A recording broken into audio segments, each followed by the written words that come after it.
Water Dance by Thomas Walker.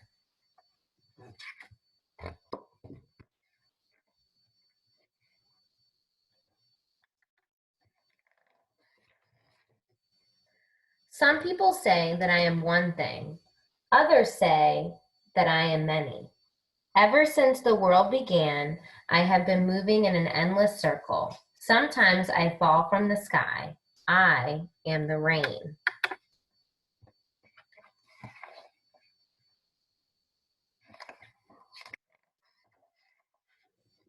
Sometimes I cascade. I tumble down, down over the moss-covered rocks through the forest shadows. I am the mountain stream. Let's look at that mountain stream. What does the word cascade mean? Cascade. Think, using this photograph, what do you think the word cascade means? Cascade means to pour down rapidly and in large quantities. At the foot of the mountains, I leap from a stone cliff. Spiraling, plunging, I am the waterfall. Let's look at this word plunging that they're using to describe the waterfall. What do you think plunging means? Plunging. Plunging means pushing or thrusting quickly. In the shadows of the mountain, I am still and deep. I fill and overflow. I am the lake.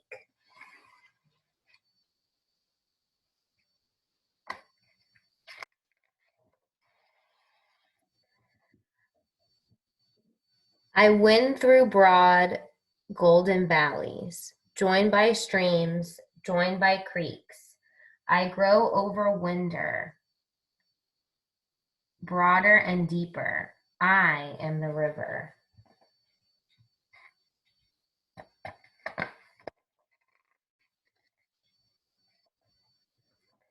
I pass through a gateway of high stone palisades, leaving the land behind. Cool silver moonlight sparkles and dances on my waves. I am the sea.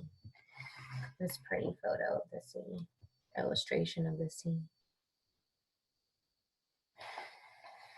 What is a palisades? Let's look at the context clues. I pass through a gateway of high stone palisades, leaving the land behind. Palisades. A high line of cliffs. See how they're higher here, looking at the sea?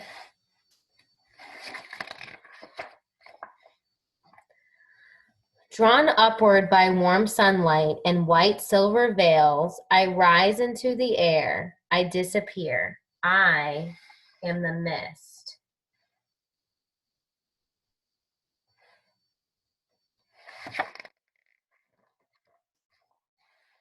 In thousands of shapes I reappear. High above the earth in the blue sky, I float. I drift. I am the clouds.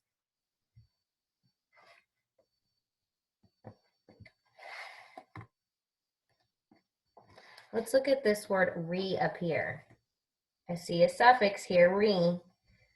Re means to do again. Let's see, reappear. What do you think reappear means when describing the shapes of the clouds?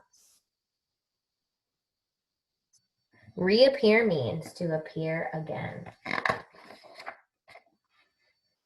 Carried by winds from distant seas, I move, growing heavier, growing darker, returning. I am the storm front.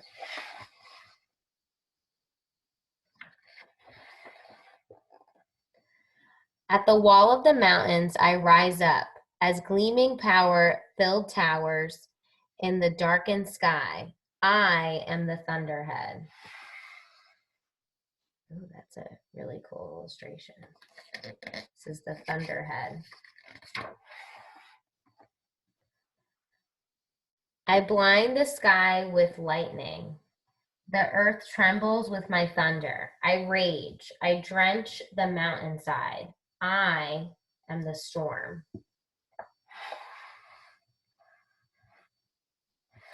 Let's look at this word drench. I drench the mountainside. So the storm drenches this mountainside. What do you think drench means? Drench means to completely soak. Storms come, storms pass. I am countless droplets of rain left floating in the silent air. I reflect all the colors of sunlight. I am the rainbow.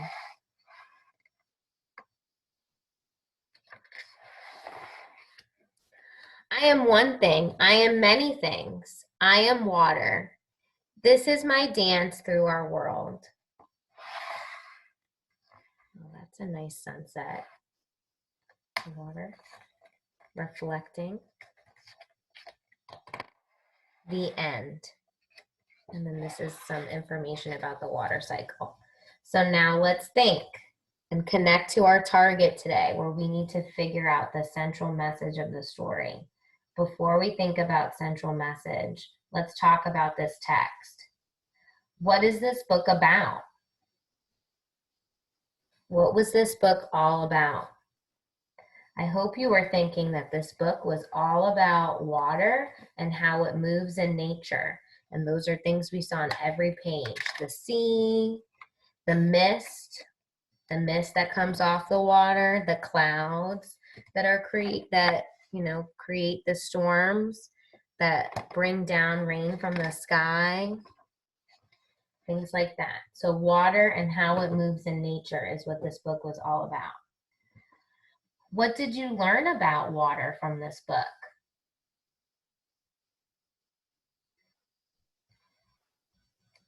And connecting to nature, what did you learn about water from this book?